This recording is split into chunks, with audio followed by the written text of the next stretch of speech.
Hello everyone, class 10 economics chapter 3 money and credit.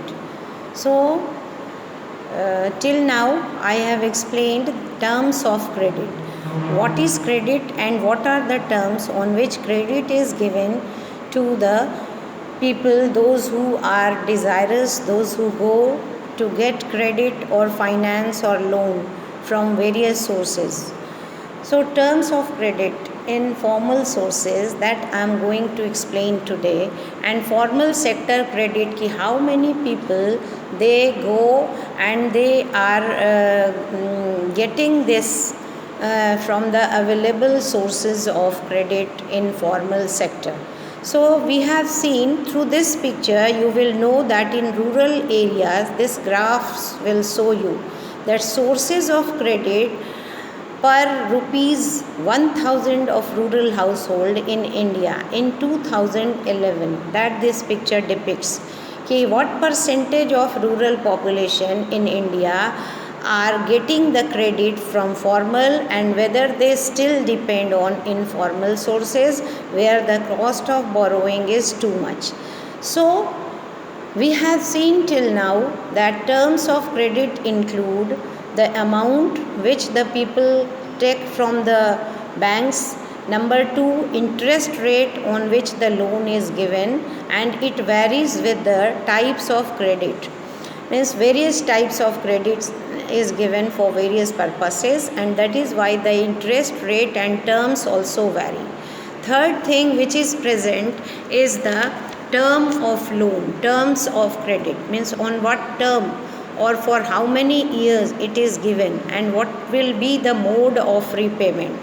So we have seen that people go and obtain loan from various sources, but various types of loan can be grouped or can be divided into two sectors. One is called formal sector loans and other one is called informal sector loan. Formal sector include banks and cooperatives, and RBI of India supervises the functioning of formal sources of loans. Means these banks and institutions, financial institutions, they have to submit their report monthly or quarterly. They submit it to the RBI. Means, and in this report it is mentioned, it is written that whom they are giving credit, whether they are giving credit to big household or industrialist or a small budding small scale industries also, giving to a small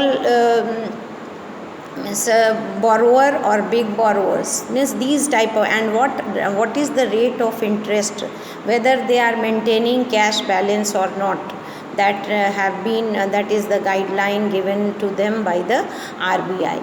So formal sources include banks and cooperatives, and among the former we have seen that loans from banks and cooperatives are given, and informal sources include money lenders, employer, friends, relatives, etc. And these are not controlled and supervised by RBI, or no organization is there to control the functioning or the activities of informal sources of credit.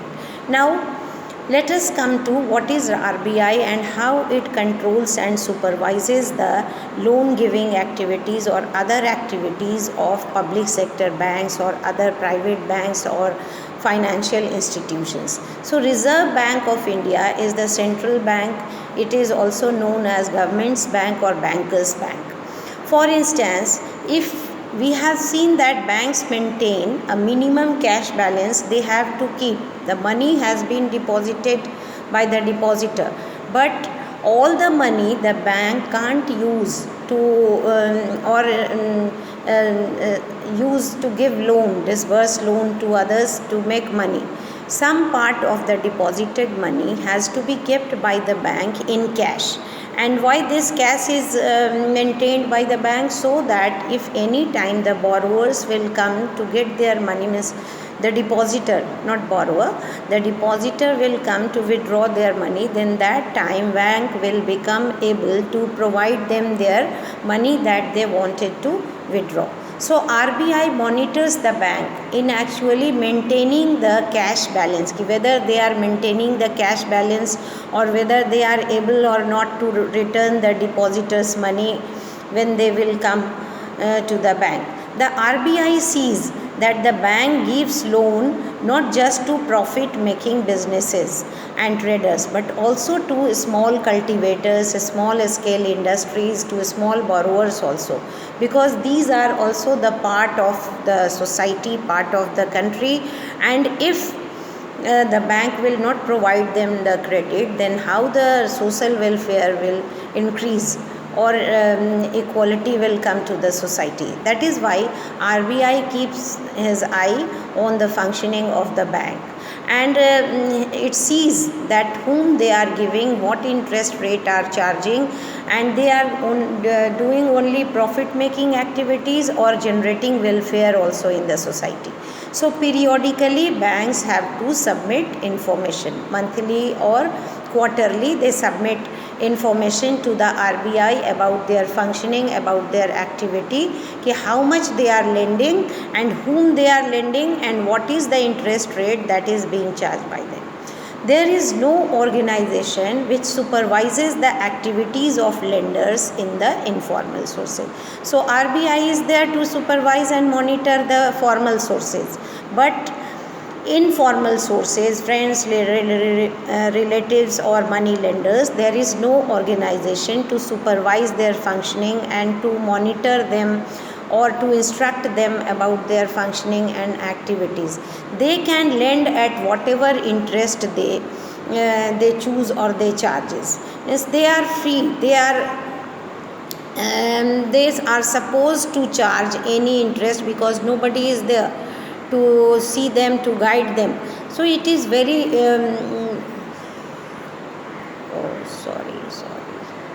okay. So the picture that I was showing, it just was not visible. So there is no one to stop them from their activities that they are doing arbitrarily and just to get to increase their money or profit in less time.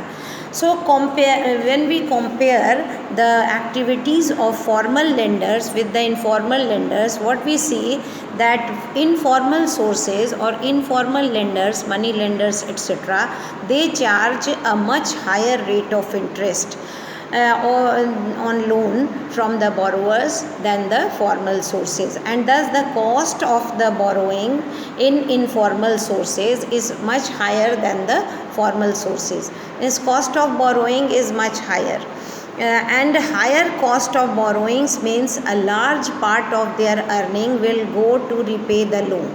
यानी जो भी वो बोरो करते हैं उसका अधिकांश हिस्सा means एक बड़ा हिस्सा जो है मनी को रिपे करने में ही चला जाता है, and very little income they have in this process, and borrowers have less money is left on with them, और बोरोवर्स के पास कम ही पैसे रह जाते हैं जिसका वो यूज़ कर पाए. So in certain cases the high rate of borrowings mean that the amount to be repaid becomes greater than the income of the borrower. Means the income that they have earned after borrowing is less than the money that they have to repay to the lender.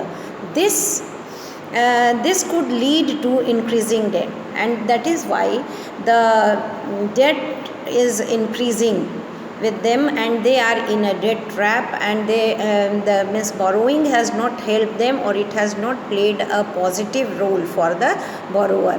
It has played a negative role, means instead of improving their situations or improving or increasing their income, it has made their situation worse off because of the high cost of borrowing, because of the high rate of interest that is being charged by the money lender.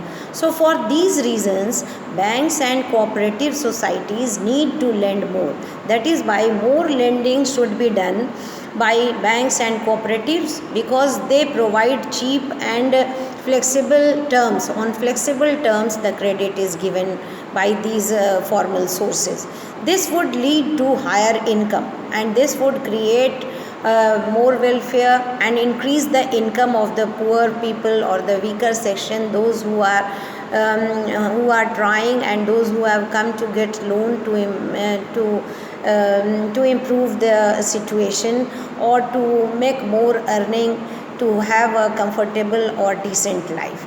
So many people could then borrow. If more lending will be done by formal sources, by banks and cooperative, then many people will come forward and they can get cheap credit for variety of their needs.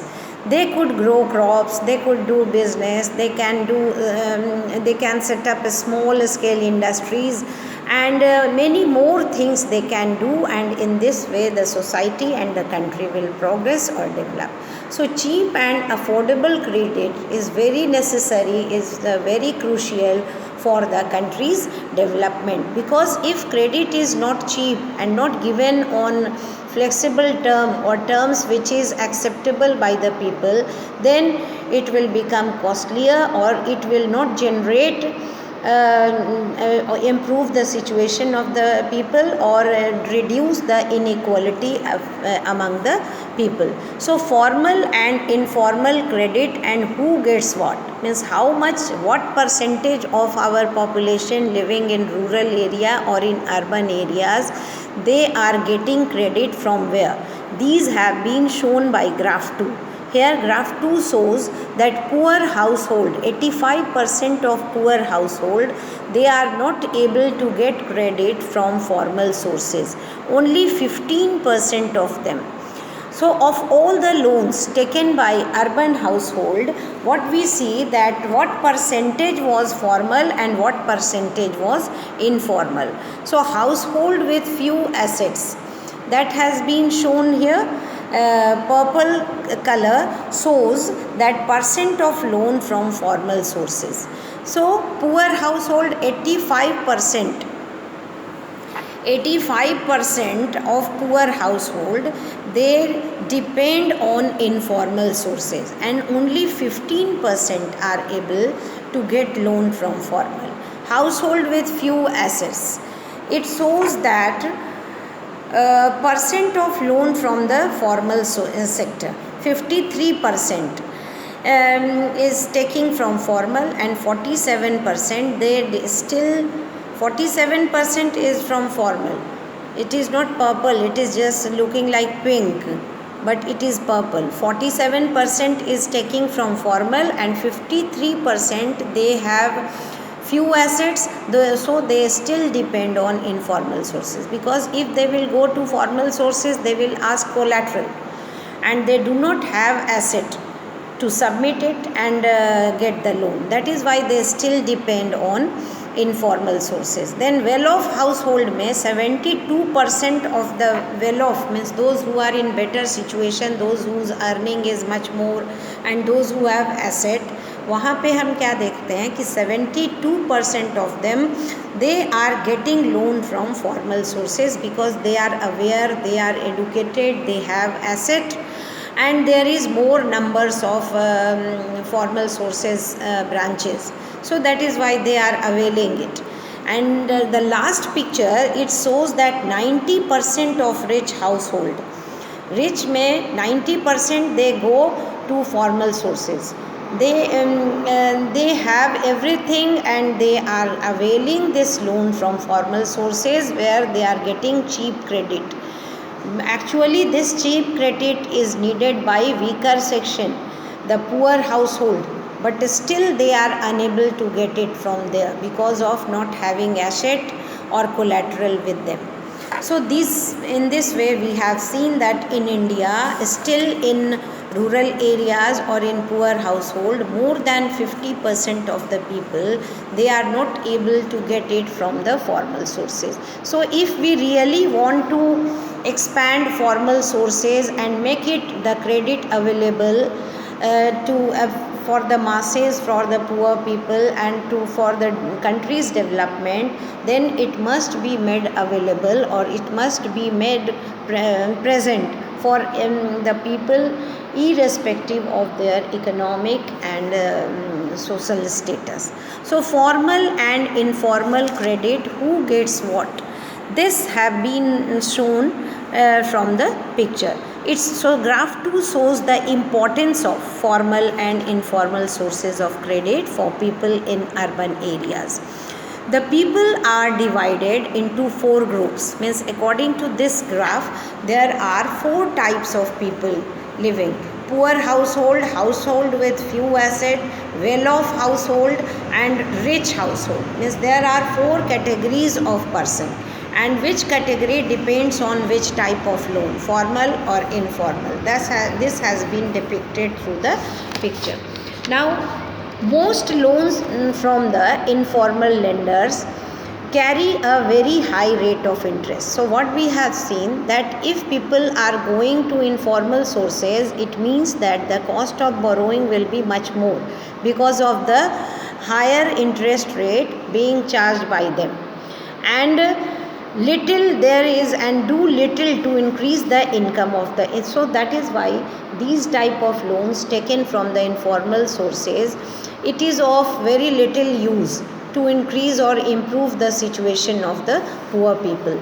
Thus, it is necessary that banks and cooperative must increase their lending rate, or must increase their lending, particularly in the rural area. And how they can increase their lending? By opening of more branches and monitoring it properly, monitoring the banks also ki whom they are lending, whether lending is being done to poor household or only to rich and well-off people, etc. So that the dependence on informal sources of credit, to reduce the dependence on informal sources of credit, these steps must be taken by the government or by the formal sources. So that is why it is very necessary that RBI must monitor and supervise the functioning of the formal sources to increase welfare and reduce the dependence or the dependency on informal sources of credit. Okay, so in my next class again I will discuss, and the last topic will be discussed, that is SHG, self-help group. Okay, so now I am going to close it. Thank you, boys.